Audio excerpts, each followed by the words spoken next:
हाय दोस्तों, स्टडी ज्ञान दर्शन में आपका स्वागत है। आज हम क्लास 9th एनसीईआरटी क्षितिज भाग 1 करेंगे। इसमें कबीर दास के पद और शब्द को करेंगे, इसकी व्याख्या करेंगे, भावार्थ करेंगे और इसके शब्दार्थ को भी करेंगे। जीवन परिचय भी थोड़ा सा विस्तार शॉर्ट में जान लेते हैं। जीवन परिचय। कबीर के जन्म और मृत्यु के बारे में अनेक मत कहे जाते हैं। कहा जाता है उनका जन्म 1398 काशी में हुआ था, बनारस में। उन्होंने विधिवत शिक्षा नहीं प्राप्त की थी, परंतु सत्संग पर्यटन द्वारा ज्ञान प्राप्त किया। यहाँ वहाँ जाते थे और जहाँ पे जो चीज़ मिलता था वो सीखते थे। वे राम रहीम की एकता में विश्वास रखने वाले संत थे। उनकी मुख्य रचनाएं कबीर ग्रंथावली में संग्रहित है तथा कुछ गुरु ग्रंथ साहिब में संकलित है। उनकी मृत्यु 1518 में मगहर में हुआ था। उनकी मृत्यु मगहर में हुई थी और इनकी जो फेमस रचनाएं हैं बीजक में है, रमैनी है, शबद है, साखी शबद रमैनी है। तो ये इनकी मुख्य रचना है और इसका एक छोटा सा अंश इसमें दिया गया है और हम इसके बारे में इसकी व्याख्या, इसका भावार्थ करेंगे, इसका शब्दार्थ भी हम करेंगे। तो चलिए चलते हैं। अगला जो पद है इसका, कबीर की साखियाँ। कबीर की साखियाँ हैं, इसमें पहला पद है, मान सरोवर सुभर जल हंसा केली कराही, मुक्ता फल मुक्ता चुगे अब उड़ी अनत न जाही। इसमें पहले सब जितना भी है सबका अर्थ मैं बताते जाऊँगा। मान सरोवर का अर्थ होता है हिमालय पर स्थित एक पवित्र सरोवर, एक पवित्र मन। मान सरोवर मतलब पवित्र मन। हिमालय पर स्थित एक पवित्र सरोवर या पवित्र मन को कहा गया है। सुभर का मतलब अच्छी तरह भरा हुआ, शुभ्र, उज्ज्वल। शुभर का अर्थ होता है अच्छी तरह भरा हुआ, शुभ्र, उज्ज्वल, उज्ज्वलता। हंसा का मतलब हंस होता है और केली का मतलब होता है क्रीड़ा, खेलना। कराही मतलब करना। मुक्ता फल का अर्थ होता है मोती। मुक्ता फल मोती, मुक्ता मुक्त होकर आज़ाद। मुक्ता मतलब मुक्त होकर आज़ाद। यहाँ मुक्ता फल का अर्थ है मोती और सिर्फ मुक्ता का मुक्त होकर, आज़ाद होकर, आज़ादी। मुक्ता मतलब आज़ादी। चुगे मतलब चुगना, खाना। इसके बाद अनत मतलब अन्यत्र। इसमें उड़ी मतलब उड़ना, अनत मतलब अन्यत्र, कहीं और नहीं, अन्यत्र न जाही, जाना। अब ये पूरा मैं शब्दार्थ बता दिया, अब इसकी व्याख्या करूँगी।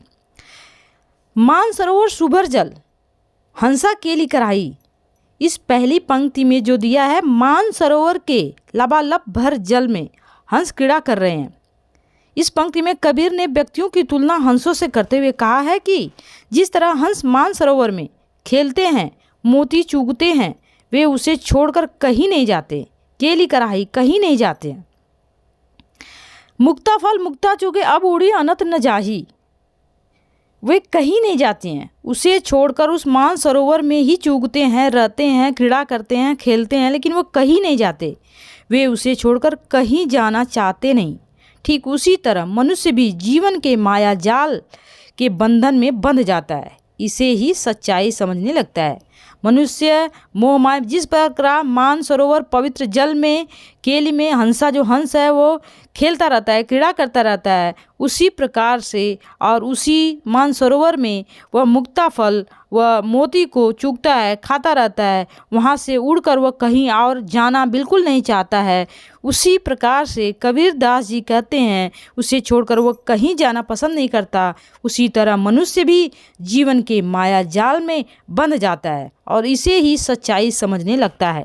कहने का तात्पर्य यही है कि मनुष्य जिस प्रकार से हंस उस मानसरोवर को, पवित्र मानसरोवर को छोड़कर नहीं जाना चाहता है, उसी में क्रीड़ा करता है, खेलता है, चूगता है, उससे छोड़कर वह कहीं जाना पसंद नहीं करता है, उसी प्रकार से मनुष्य भी अपने जंजाल में, अपने जो जीवन की क्रियाकलाप में, माया जाल में इतना बंध जाता है, उसी सच्चाई में उसे समझने लगता है, उसे सच समझने लगता है, उसे छोड़कर वह बाहर आना ही नहीं चाहता है, वह बिल्कुल भी बाहर आना ही नहीं चाहता है।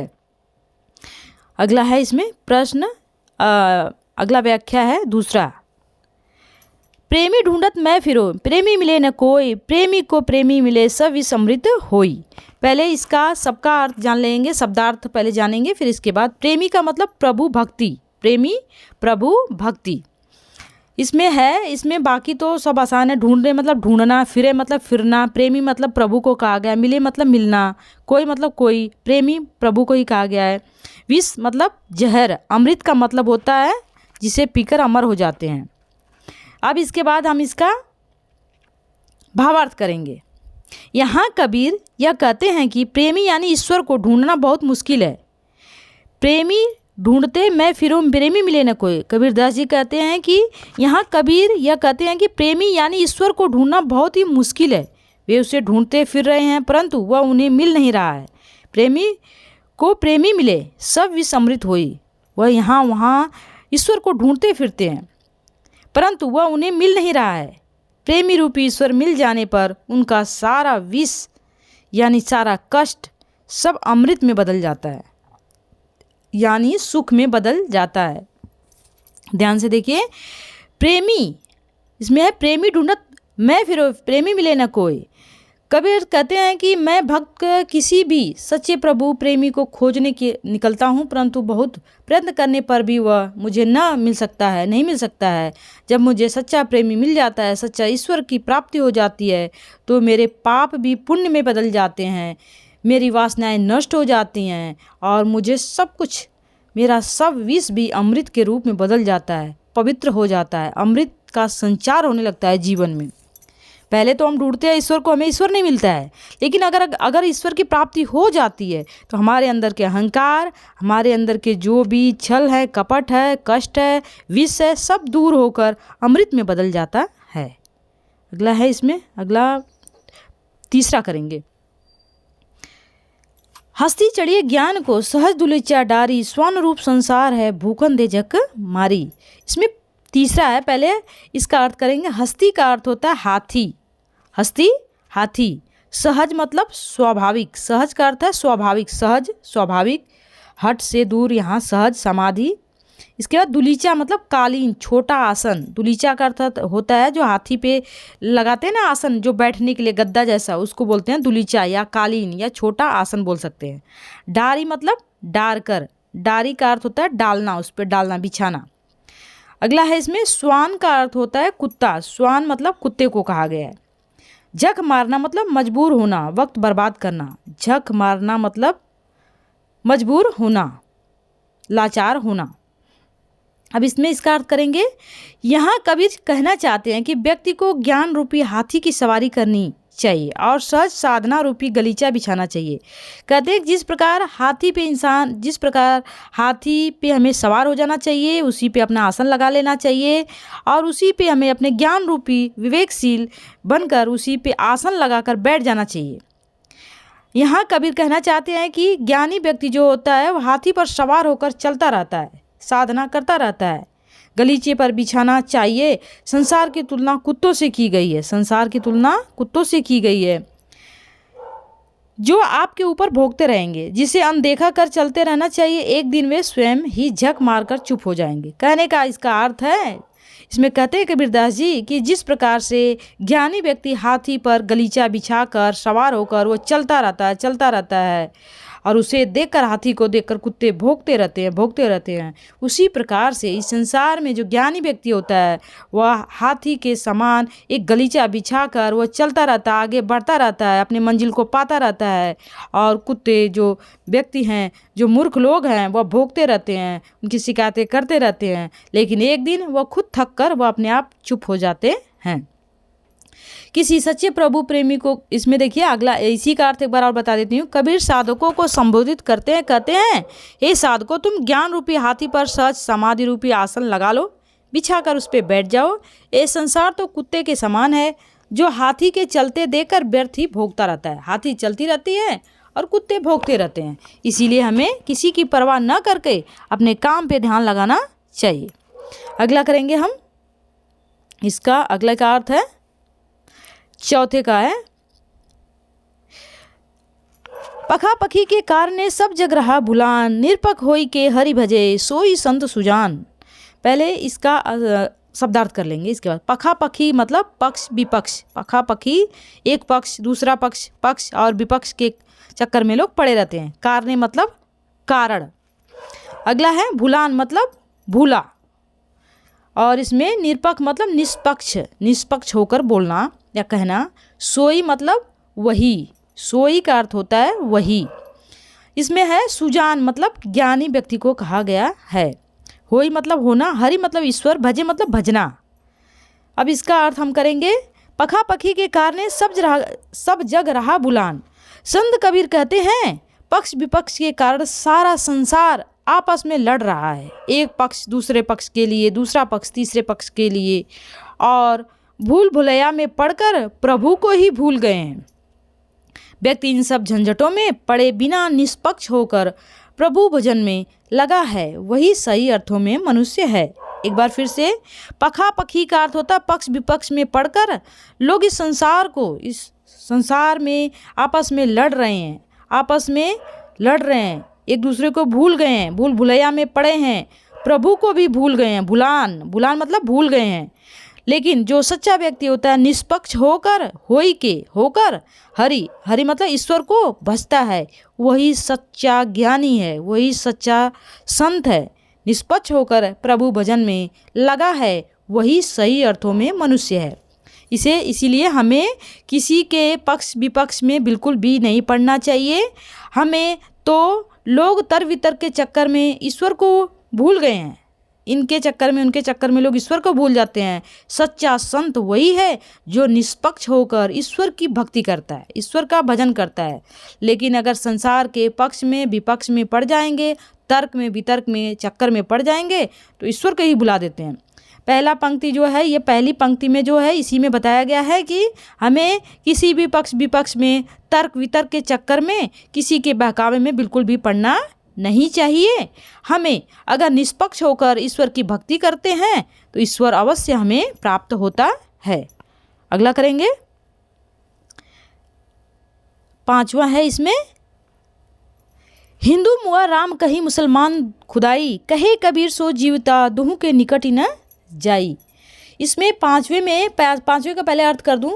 मुआ मतलब मरा हुआ, मुआ मतलब मरा हुआ। खुदाई मतलब खुदा। जीवता जीवित रहता है, जीविता का अर्थ होता है जीवित रहता है। दुहू मतलब दोनों, दुहू का अर्थ होता है दोनों। अगला है इसमें, अब इसका हम भावार्थ करेंगे। हिंदू मतलब हिंदू जाति के होते हैं जो, उसको कहा गया। मुआ मतलब मरा हुआ, राम मतलब भगवान राम ईश्वर, कहीं भी, मुसलमान खुदा, कहे कहना, कबीर सो जीवता। अब इसमें इसका अर्थ करेंगे। पहले पंक्ति में है, कबीर ने कहा है कि हिंदू राम राम भजन और मुसलमान खुदा कहते कहते मर जाते हैं। पहले पंक्ति में है, हिंदू राम राम कहते कहते मर जाते हैं और मुसलमान अल्लाह अल्लाह कहते कहते वह खुदा कहते कहते वह मर जाते हैं। उन्हें कुछ हासिल होता ही नहीं, कुछ नहीं मिलता है। असल में वह व्यक्ति ही जीवित के समान है जो इन दोनों ही बातों से अपने आप को अलग रखता है। कहे कबीरदास जी कहते हैं, जीवित वही व्यक्ति है दोनों में से जो इन दोनों में से राम रहीम के चक्कर में न पड़कर इससे मुक्त होता है। वही व्यक्ति अपने आप को अलग रख सकता है, वही व्यक्ति जीवित रहता है। देखिए, इसमें फिर से मैं बता देती हूँ, इसका अर्थ है, कबीर कहते हैं हिंदू जन राम राम नाम लेकर मर जाते हैं, राम राम कहते कहते मर जाते हैं। मुसलमान खुदा कहते कहते मर जाते हैं। दोनों ईश्वर को न पा सकते हैं, दोनों ईश्वर को नहीं पाते हैं। वे आपसी भेदभाव में ही पड़े रहते हैं। कोई हिंदू, कोई मुस्लिम, कोई राम, कोई खुदा कहते कहते ही उनका प्राण चला जाता है। मुसलमान खुदा कहते कहते मर जाते हैं। आपसी भेदभाव में पड़कर कट्टर हो जाते हैं, एक दूसरे को मारने के लिए दौड़ते हैं। वास्तव में वही व्यक्ति जीवित कहलाने का अधिकारी है जो हिंदू मुसलमान राम खुदा दोनों से दूर रहता है। आशय यह है कि, इसका अर्थ यह है कि भगवान राम खुदा दोनों अलग हैं और मानवता हिंदू और मुसलमान के भेदों से ऊपर है। हमें मानवता दिखानी चाहिए।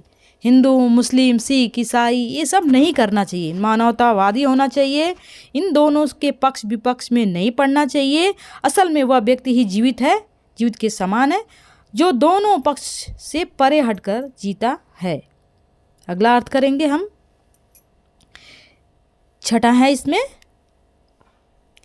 काबा फिर काशी भया, राम ही भया रहीम, मोट चुन मैदा भया, बैठी कबीरा जीम। पहले इसका अर्थ करेंगे। काबा का मतलब होता है मुसलमानों का पवित्र तीर्थ स्थान को काबा कहा गया है। काशी का अर्थ होता है काशी, बनारस। और भया मतलब हो गया, भया का अर्थ होता है हो गया। मोटा, मोट मतलब मोटा, मोट का अर्थ होता है मोटा, जैसे मोटा आटा होता है उसको। चून मतलब, चून का अर्थ होता है आटा, आटा जिससे रोटियां बनाते हैं। जीम का अर्थ होता है इसमें, जीम मतलब भोजन होता है, जीम भोजन। बैठी मतलब बैठना, कबीरा मतलब कबीरदास जी। अब हम इसका अर्थ करेंगे। इसमें काबा फिर काशी भया, राम ही भया रहीम। कबीर कहते हैं कि आप यहाँ तो काबा जाएं या काशी, राम बजे या रहीम, दोनों का अर्थ समान है।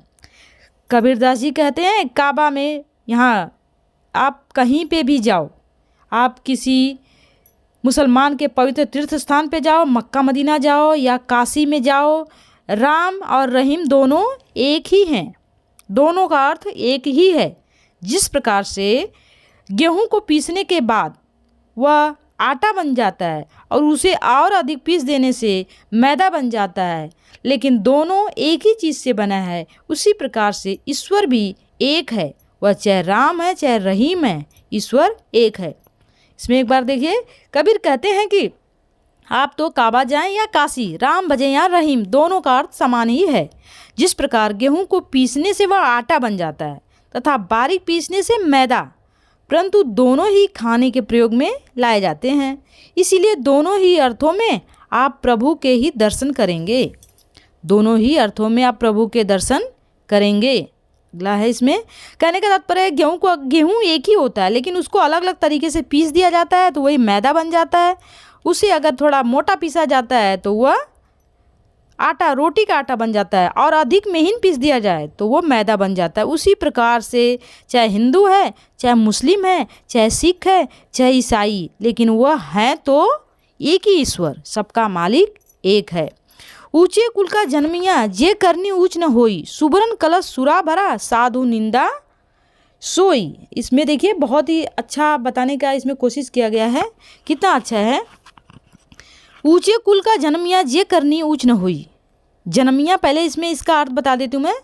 जन्मिया का अर्थ होता है जन्म लेने वाला, जन्मिया मतलब जन्म लेने वाला। करनी मतलब काम, काम को कहा गया है। सुबरन का अर्थ होता है, सुबरन का अर्थ होता है सोना, सुबरन का अर्थ होता है सोना, गोल्ड। कलश का मतलब, कलश जो होता है वह घड़े को कहा गया था, मटके को कहा जाता है। सुरा, सुरा का अर्थ होता है शराब, सुरा मतलब शराब। इसमें देखिए यही बताने की, पहले पंक्ति में जो दिया गया है ये बताने की कोशिश की जा रही है कि कबीर कहते हैं कि यदि कोई मनुष्य ऊंचे कुल में जन्म है, उसका जन्म हुआ है, ऊंचे कुल में अगर उसका जन्म हुआ है, किंतु उसके कर्म ऊंचे नहीं हैं, वो ऊंचे परिवार में, ऊंचे कुल में जन्म तो लिया है, लेकिन किंतु उसके ऊंचे कर्म नहीं है, उसके काम ऊंचे नहीं है, तो क्या लाभ? कोई फायदा नहीं। सोने का घड़ा अगर शराब से भरा हो तो, सुबरन मतलब सोना, कलश मतलब कलश, मटका, सुरा मतलब शराब। अगर सोने के घड़े में अगर शराब भर दिया जाए तो, अगर सोने के घड़े में शराब अगर भरा हो तो साधु लोग ऐसे पात्र की निंदा करते हैं। कहने का तात्पर्य है तब उस समय उस मटके का, उस घड़े का, उस कलश का कोई महत्व नहीं, क्योंकि उसमें शराब भर देने से वो अपवित्र हो जाता है। उसकी लोग निंदा करते हैं कि अच्छी चीज़ नहीं है, ऐसे पात्र की निंदा करते हैं। आशय यह है कि मनुष्य कर्म से महान बनता है, जन्म से नहीं। भरा साधु निंदा सोई, इसका आशय यह बताया गया है कि मनुष्य जन्म से नहीं बल्कि अपने कर्मों से महान माना जाता है।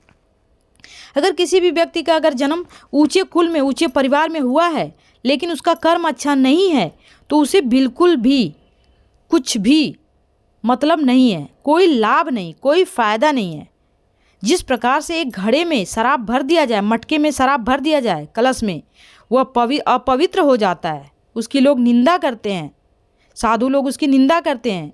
उसी प्रकार से ऊंचे कुल में जन्म लेने से कोई मतलब नहीं होता है। हमारे कर्म ऊंचे होने चाहिए, हमारे काम पवित्र होने चाहिए, ऊंचे होना चाहिए, हमारी करनी ऊंची होनी चाहिए। फिर से एक बार देख लेते हैं। इन पंक्तियों में कबीर कहते हैं कि केवल उच्च कुल में जन्म लेने से कुछ नहीं होता है, उसके कर्म ज़्यादा मायने रखते हैं। अगर वह व्यक्ति बुरे कार्य करता है उसका कुल अनदेखा कर दिया जाता है। ठीक उसी प्रकार जिस तरह सोने के कलश में रखी शराब भी शराब ही कहलाती है, उसी प्रकार से ऊंचे कुल में जन्म लेने वाला अच्छा कर्म नहीं करता है तो उसका कोई लाभ नहीं, कोई फायदा उसे नहीं है। अगला इसमें, मोको कहाँ ढूंढ रहे बंदे मैं तो तेरे पास में, ना मैं देवल ना मैं मस्जिद ना काबे कैलाश में, ना तो कोनो क्रिया कर्म में नहीं योग वैराग में, खोजी होए तो तुरते ही मिली हैं पल भर की तलाश में, कहे कबीर सुनो भाई साधो सब श्वासों की श्वास में। इसमें देखिए कितना अच्छे तरीके से इसमें बताने की कोशिश की गई है कि शब्द जो है इसमें मोको कहाँ ढूंढ रहे बंदे, इसमें पहले मैं इन सभी का शब्द का जो है अर्थ बताती जाती हूँ। मोको मतलब मुझे, मोको का अर्थ होता है, इसमें देखिए मोको का अर्थ इसमें मुझे बताया गया है। एक मिनट, मोको का अर्थ है मुझे।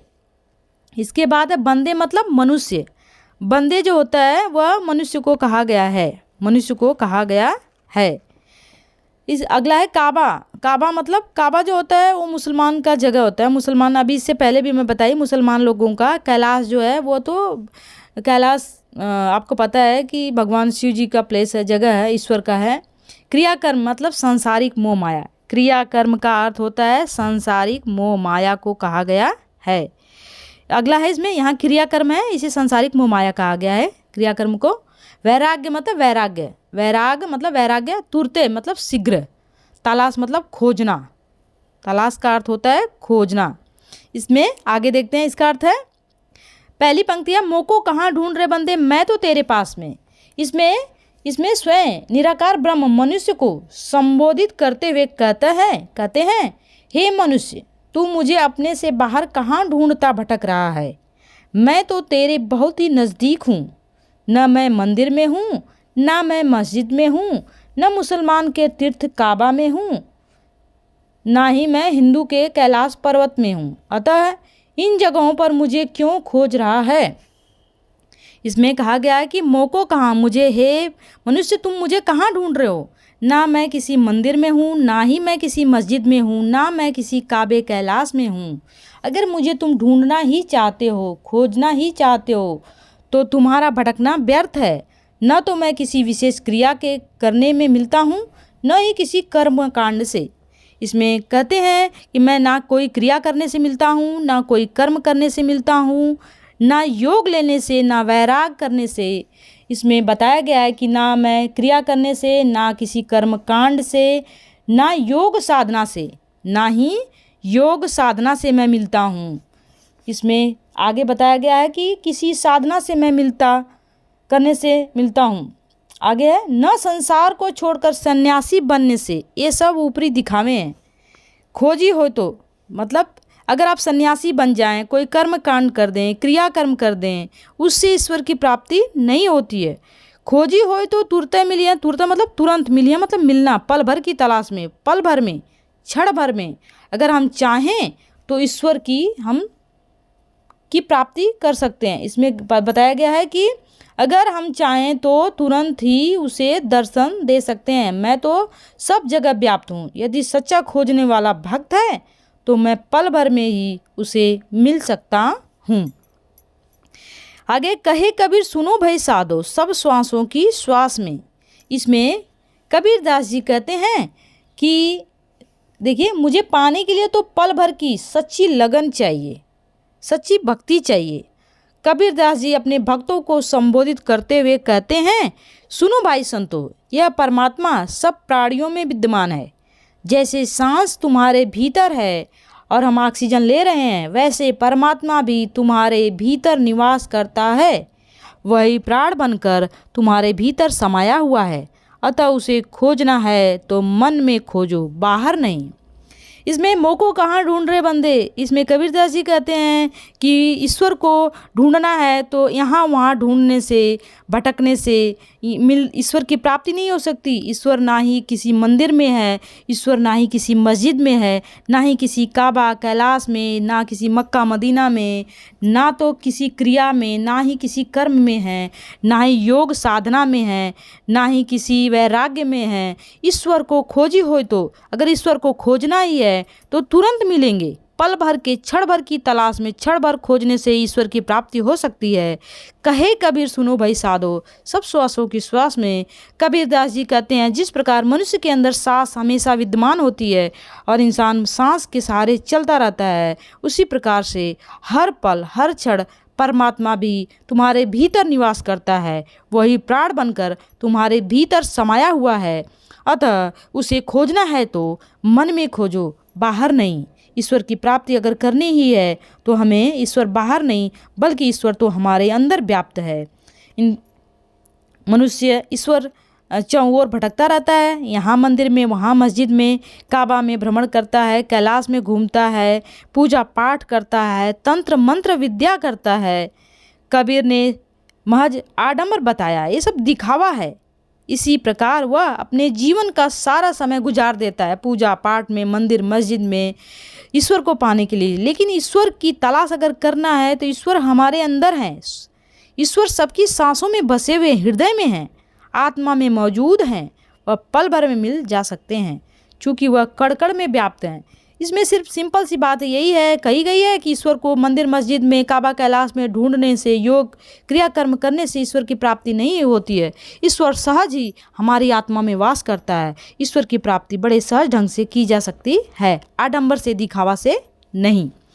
इसमें यही अगला है, इसमें देखिए अगला है इसमें संतो भाई पहले इसको कर लेंगे। इसके बाद है संतो भाई आई ज्ञान की आंधी रे, भ्रम की टाटी सबे उड़ानी, माया रहे ने बांधी। हित चित की थूनी गिरानी, मोह बलिंडा टूटा, तृष्णा छानी परी, घर ऊपरी कुबदी का भांडा फूटा। जोग जुगति करी संतो बांधी, निर्चू छुए नंबाड़ पानी, कुड़ कपट काया का निकस्या, हरि की गति जब जानी। आदि पीछे जो जल फूटा, एक सेकेंड है इसमें है, जो जल फूट बूट प्रेम हरिजन भीना, कहे कबीर भान के प्रगटे उदित भयातम खीना। इसमें है, पहले हम इसका सारे का अर्थ जान लेते हैं, अर्थ जानने के बाद ही हम आगे का करेंगे। देखिए है अर्थ है इसका, इसमें देखिए बताया गया है टाटी शब्दार्थ। पहले शब्दार्थ बता दूं मैं इसमें। टाटी का अर्थ होता है बांध से बनी हुई पट्टियों से बना हुआ पर्दा। टाटी मतलब पर्दे जैसा। टाटी का अर्थ होता है पर्दा जैसा बना हुआ, झाड़ उड़ का बनता है, गांव में पहले बनता था। माया मतलब अविद्या, माया का अर्थ होता है अज्ञानी, अविद्या। इसमें है अगला हीति मतलब स्वार्थ। हीति का अर्थ होता है स्वार्थ, इसमें दिया हीति, स्वार्थ को कहा गया है। चित्त मतलब मन, चित्त जो होता है वो मन को कहा गया है। थूनी मतलब खंबा, थूनी खंबा पिलर जिसको बोलते हैं, जिस पे घर बनाए जाते हैं। बलिंडा मतलब छत पर बांधी जाने वाली बल्ली। बलिंडा का अर्थ होता है छत पर बांधने वाली बल्ली, बल्ली को कहा जाता है। टूटा मतलब टूटा। तृष्णा, तृष्णा प्यास, चाह। तृष्णा का अर्थ होता है प्यास होती है, किसी चीज़ की चाह होती है। इसके बाद है अगला है इसमें छानी का अर्थ होता है छप्पर। छानी छप्पर, घर मतलब धरती, घर का अर्थ होता है इसमें धरती है।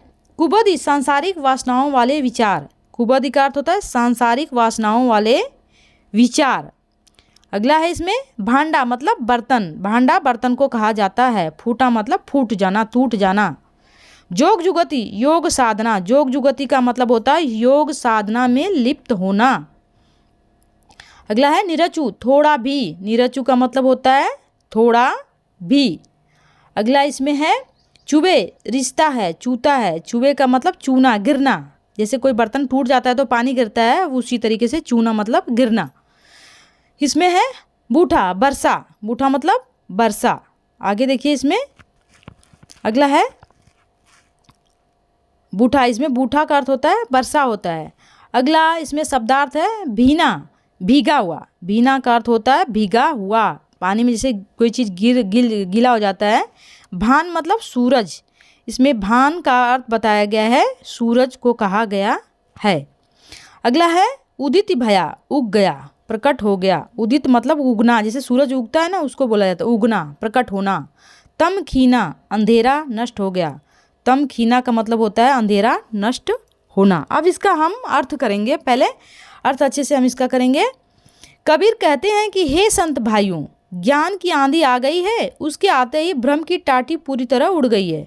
कबीर दास जी कहते हैं, हे भाइयों, जो ज्ञान की आंधी आई हुई है, ज्ञान ही ज्ञान बह रहा है। अब जो भ्रम, जो हमारे अंदर जो भ्रम है, जो भ्रम हमारे अंदर जन्म लिया है, अब उसकी टाटी जो हमारे अंदर से वो उड़ जाएगी। माया रूपी रस्सी उसे बांध कर न रख सकती है, वह उड़ सकती है, नष्ट हो जाएगी। स्वार्थ और धन चिंता करने वाले मन के दोनों स्तंभ गिर पड़े हैं। मोह रूपी बलिया टूट गई है। मोह रूपी बलिया जो है, जो तृष्णा है, वो क्या हो गया है, टूट गया है। आगे है इसमें, छप्पर धरती पर आ गिरा है। छप्पर जो है, ये घर का मतलब है छप्पर, धरती पर गिर गया है। कुबुद्धि, कुबुद्धि का अर्थ होता है वह बर्तन टूट फूट गया है। भेदभाव, कुबुद्धि मतलब भेदभाव जो था वह खुल चुका है, अब उसे हम रोक नहीं सकते। इसके बाद इसमें, अब संतों ने योग साधना की युक्तियों ने नए छप्पर का निर्माण किया है। इसका अर्थ है, तात्पर्य है कि जो ज्ञान की आंधी आई है, उस ज्ञान की आंधी में जो भी छल है, कपट है, कुबुद्धि है, वो सब उड़ गया है। और ज्ञान के प्रकाश के आगे जो हमारे अंदर के अंधकार हैं, वो सब मिट चुके हैं, सब दूर हो चुके हैं। आगे इसमें है, योग साधना की युक्तियों से नए छप्पर का निर्माण किया। यह निर्माण ऐसा मजबूत है कि उसे पानी की एक भी बूंद नहीं टपक सकती। इसमें देखिए, आंधी पीछे जो जल बूट प्रेम हरि जन भीना। अब जो ज्ञान की आंधी आई है, अब उससे जो छप्पर का निर्माण हुआ है, उसमें एक भी जल की बूंदें टपक नहीं रही हैं, क्योंकि वह निश्चल प्रेम से बनाया गया है। इस प्रकार जब संतों ने हरि के रहस्य को जान लिया, तो शरीर में बसा हुआ कूड़ा कपट निकल कर बाहर हो गया है।